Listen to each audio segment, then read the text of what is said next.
রামনবমী নিয়ে বিজেপিকে ফাঁকা মাঠ ছাড়তে নারাজ তৃণমূল কংগ্রেস। আর ভাঙড়ে এবার রামনবমী পালন করতে চলেছে তৃণমূল কংগ্রেস। তবে তৃণমূলের দাবি এই রামনবমী আসলে সম্প্রীতির উৎসব।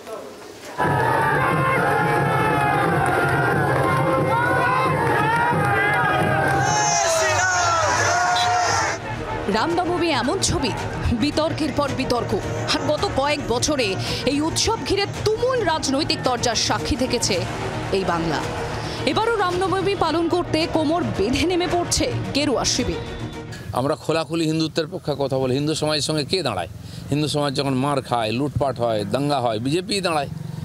রাম মন্দিরের সঙ্গে সঙ্গে এই রামনবমীর শোভাযাত্রার যে বিস্তার, এটাও বাড়ছে। সব মিলিয়ে আবার বিতর্ক, আবার রাজনীতি, আর এরই মাঝে আসরে তৃণমূল কংগ্রেস। তাদের হাতিয়ার সম্প্রীতি। ভাঙড় বোদরা অঞ্চল তৃণমূল কংগ্রেসের পক্ষ থেকে এবার পালিত হবে রামনবমীর উৎসব। তার জন্য শুরু হয়ে গিয়েছে প্রচার। হাজির থাকবেন বিধায়ক শওকত মোল্লা। শওকত মোল্লা সাহেবের ফেব্রুয়ারি 6 এপ্রিল রামনবমী অনুষ্ঠিত হবে। আমাদের জাতি বর্ণ নির্বিশেষে সমস্ত সবাই এই রামনবমী মিছিলে অংশগ্রহণ করবেন। জিনিসটা আজকে হতে যাচ্ছে বোধহয় নজিরবিহীন, আগে কোনোদিন এটা ঘটেনি।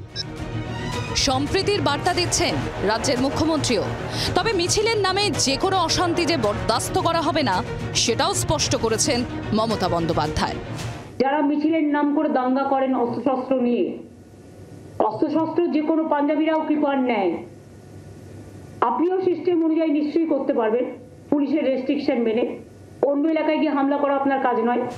পুজো পার্বণে আপত্তি নেই, আপত্তি অশান্তিতে সাফ জানিয়েছেন মমতা। কিন্তু বিতর্ক থামবে কি? ধর্মের নামে ইভিএম এর সমর্থনের সংখ্যা বাড়ানোর চেষ্টা বন্ধ হবে কি?